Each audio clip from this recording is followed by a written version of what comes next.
जनवरी को भारत का 77वां गणतंत्र दिवस है। 26 जनवरी 1950 को भारत में जनतांत्रिक व्यवस्था के तहत एक संविधान तैयार करके और वोट के राज से गणतंत्र के यानी गणों का राज्य, जनता का राज्य एक व्यवस्था बाबा साहब भीमराव अम्बेडकर ने संविधान के तहत तय की। उस दिन हमारा पवित्र संविधान देश में लागू हुआ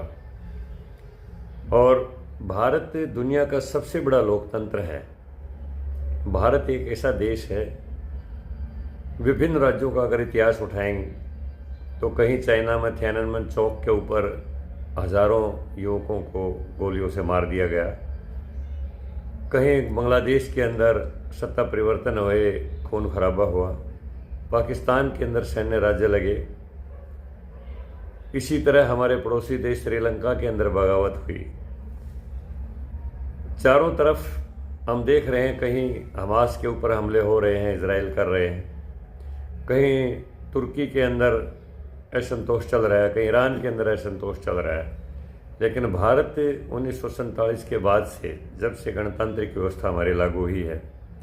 सिवाय 1975 में श्रीमती इंदिरा गांधी ने इमरजेंसी लगाई थी,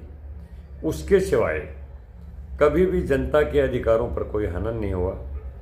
और कभी भी कोई किसी सरकार के खिलाफ कोई बगावत नहीं हुई। जो भी व्यवस्था परिवर्तन हुआ वो वोट के द्वारा हुआ। तो इसलिए हम कह सकते हैं कि भारत की जो गणतांत्रिक व्यवस्था है वो दुनिया की सबसे मिसाल, सबसे अनोखी गणतांत्रिक व्यवस्था है। और हम इस गणतंत्र दिवस के ऊपर अपने देश की जनता से यही कामना करेंगे कि अपने देश में सामाजिक समरसता, सबको सम्मान, सबको समान अधिकार, वो व्यवस्था जो भारत के प्रधानमंत्री जो आज जिस आह्वान के साथ कह रहे हैं कि हम जो सरकार चला रहे हैं, सबका साथ, सबका विकास, सबका सम्मान, सबका विश्वास और उसके साथ साथ सबका प्रयास, उसी से देश 1947 के बाद से जब 100 वर्ष पूरे होंगे 2047 में,